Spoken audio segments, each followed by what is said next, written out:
J'ai eu des enfants, après j'ai retourné travailler et j'ai par hasard eu la chance de travailler au YMCA, puis là j'ai vu vraiment que ma place était plus dans le communautaire que dans le privé. Pour moi, c'était juste par hasard que je faisais le bénévolat, puis quelqu'un m'avait informé de l'emploi ici. J'avais déjà fait des expériences de bénévolat en tant que bénévole, puis j'ai trouvé que le côté humain me rejoignait, puis le côté défense des droits, je trouvais ça intéressant.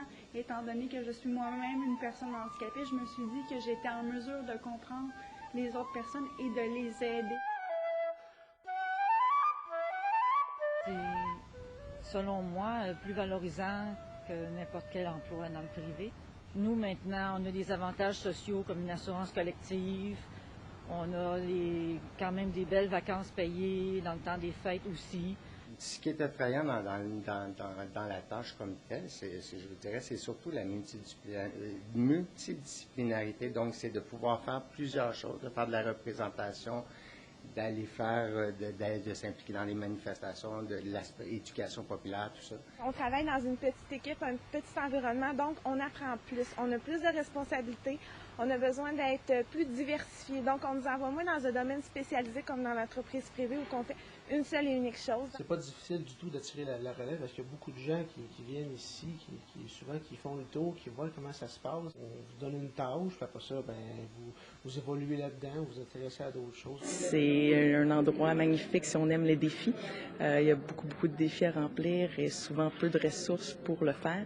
Donc c'est quelque chose qui est très motivant si on n'aime pas la routine. On apprend beaucoup d'autonomie, il y a beaucoup de tolérance, on tient beaucoup d'amour aux gens, aux autres. On a beaucoup d'écoute active.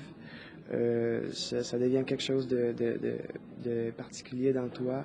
On apprend beaucoup à propos de nous-mêmes. Pour moi, principalement, c'est de pouvoir faire une différence, c'est d'aider les gens, la communauté dans le besoin et de créer un sentiment d'appartenance à l'organisme. Le milieu communautaire nous offre une grande liberté. On a souvent carte blanche dans nos interventions, nos activités. On est libre. C'est un endroit où on peut beaucoup discuter aussi de ce qui se passe, de politique, de société. Les obstacles, en général, c'est, je crois, les salaires. Il y a vraiment un manque de ressources, donc ça veut dire que les organismes ils exigent beaucoup des jeunes employés sans pouvoir les donner les salaires équitables et les conditions de travail qui sont vraiment justes. C'est souvent à contrat et puis les jeunes aujourd'hui veulent fonder des familles et puis veulent penser vraiment à long terme. Ce qui est surtout difficile, puis depuis 7 ans, je pense à Execo, on met une énergie fou, puis on ne doit pas être le seul organisme communautaire, c'est surtout de mobiliser les gens. Mobiliser des gens à des causes sociales, c'est pas quelque chose qui est très facile. Il y a le niveau peut-être salarial, c'est vrai, les conditions sont moins favorisées.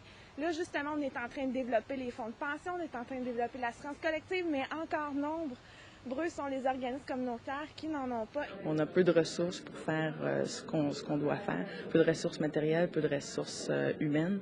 Donc, je pense que c'est une des principales difficultés. T'as pas d'assurance, mettons, au plan de retraite ou des trucs à long terme. T'as pas non plus d'augmentation de salaire. Souvent, tu plafonnes assez rapidement, puis c'est normal, puisqu'il n'y a pas assez de subventions, en fait. Donc, ils peuvent pas promettre une augmentation de salaire sans subvention. C'est pas très élevé, les avantages sociaux, mais en même temps, je connais pas bien ça. Là. Moi, je considère que je suis quand même correct payée pour le travail que je fais. C'est sûr, en même temps, il y a des avantages qui peuvent devenir il y a des inconvénients qui peuvent devenir des avantages, pardon. Donc, c'est sûr que de ne pas avoir beaucoup de budget pour l'organisme, ça peut permettre justement d'user d'originalité pour monter des projets.